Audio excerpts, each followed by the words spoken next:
బాలరాజ్ అనే వ్యక్తి మారుమూల గ్రామంలో ఓ రోజువారీ కూలి కొడుకు. మంచి పట్టుదల గల వ్యక్తి.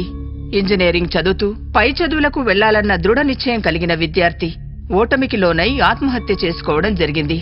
అతను చనిపోయే ముందు సూసైడ్ నోట్లో తన చావుకు కారణం ఈ వ్యవస్థేనని పేర్కొన్నాడు. కాబట్టి ఈ కేసుని నిశితంగా పరిశీలించి బాలరాజు చావుకి సరైన కారణం గుర్తించి నిరాశ్రయులైన అతని తల్లిదండ్రులకి న్యాయం చేయవలసిందిగా కోర్టు వారిని కోరుతున్నాను. యువర్ ఆనర్, చట్టరీత్యా ఆత్మహత్యా ప్రయత్నం నేరం. మిలాడ్ బాలరాజు చనిపోయే ముందు వాళ్ళ అమ్మా నాన్నలకి సూసైడ్ నోట్ రాశాడు. దాన్ని పరిశీలించవలసిందిగా కోర్టు వారిని కోరుతున్నాను. అమ్మా, పౌష్టికాహార లోపం ఉంటే పుట్టే పిల్లల్లో ఎక్కువ శారీరక లోపాలుంటాయని ఓ స్వచ్ఛంద సంస్థ, కనీసం రోజుకు ఎక్కువ తినకపోతే పోషక విలువలు దొరకవని మరో స్వచ్ఛంద సంస్థ చెప్తున్నాయి. నువ్వు పచ్చడి మెతుకులు తిని నాలో ఏ లోపం లేకుండా నన్ను కన్నావు. మిమ్మల్ని నిరాశ్రయుల్ని చేసి నేను వెళ్లిపోతున్నాను. క్షమించమ్మా. నా చావు కారుడు ఈ వ్యవస్థ.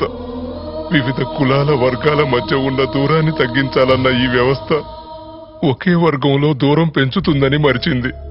ఆ దూరాన్ని ఈదలేక ఈ లోకాన్ని విడిచి వెళ్లిపోతున్నారు.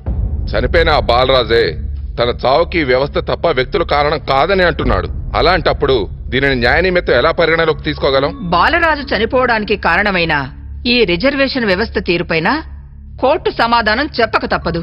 ఈ లాయర్ మాట్లాడుతుంది కేసు పూర్వాపరాలకు సంబంధం లేకుండా ఉంది కనుక మిలాద్, ఈ కేసును డిస్మిస్ చేయవలసిందిగా కోరుతున్నాను. ఇంటికోడలు ఆత్మహత్య చేసుకుని నా చావుకి కారణం నా భర్త అత్తమామలు అంటే వాళ్ళని కోర్టు పరిధిలో విచారించి తగిన శిక్ష వేయడం లేదా? గర్భంలో ఉన్న 2-3 నెలలు నిండని పిండాన్ని అబార్షన్ చేస్తే చేయించిన తల్లిదండ్రులను ప్రోత్సహించిన డాక్టర్ని శిక్షించడం లేదా? అలాంటిది 9 నెలలు మోసి పేగు తెంచుకుని జన్మనిస్తే దానికి ప్రతిఫలంగా ఆ కన్నవాళ్ళని గుండెల్లో పెట్టుకుని రుణం తీర్చుకోవాలన్న కొడుకు ఆత్మహత్య చేసుకోవాల్సొస్తే దానికి కారణము ఈ వ్యవస్థే అని గుర్తిస్తే ఆ వ్యవస్థను క్షుణ్ణంగా పరిశీలించాల్సిన అవసరం లేదా మిలాడ్? Objection your honour. చనిపోయినా ఆత్మహత్య చేసుకున్న ప్రతి వ్యక్తి వెనకాల ఒక స్టోరీ ఉంటుంది. అలాగని ప్రతి విషయంలో మన ఆలోచనలకు అనుగుణంగా చట్టాన్ని మార్చుకుంటూ పోలేం. కాబట్టి యువర్ ఆనర్, కేసును కొట్టివేయవలసిందిగా కోరుతున్నాను. Court is adjourned. ఈ కేసును రేపటికి వాయిదా వేయడమైనది.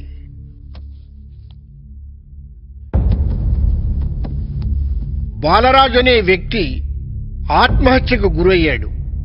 అందుకు వ్యవస్థే కారణమని, ఆ వ్యవస్థపై పోరాటం రాజ్యాంగ విరుద్ధంగా ఉంది కాబట్టి ఈ కేసును కొట్టివేయడమైనది. కానీ చనిపోయిన బాలరాజు ఫ్యామిలీకి ప్రభుత్వమే అన్ని రకాలుగా ఆదుకునే బాధ్యత తీసుకోవాలని సూచించడమైనది. దీన్ని ఇలా వదిలిపెట్టను. ఖచ్చితంగా దీనికి పరిష్కారం కనుక్కుంటాను. అది చదవటం లైఫ్ అంబిషన్ అన్నావు, తీరా సీట్ వచ్చిన తర్వాత బిజినెస్ వ్యవహారాలు చూసుకుంటానంటావేంటి? డాడీ, నేను వేరే ఫ్యాక్టరీలో జాయిన్ అవ్వాలంటే ఎంబీఏ చేయాలి. నేను 2 years ఎంబీఏ చేసి టైం వేస్ట్ చేసుకునే దానికంటే మీతో పాటు ట్రావెల్ చేసి మెలకువలు నేర్చుకున్నాను అనుకోండి, 2 years అడ్వాన్స్ గా రెస్పాన్సిబిలిటీ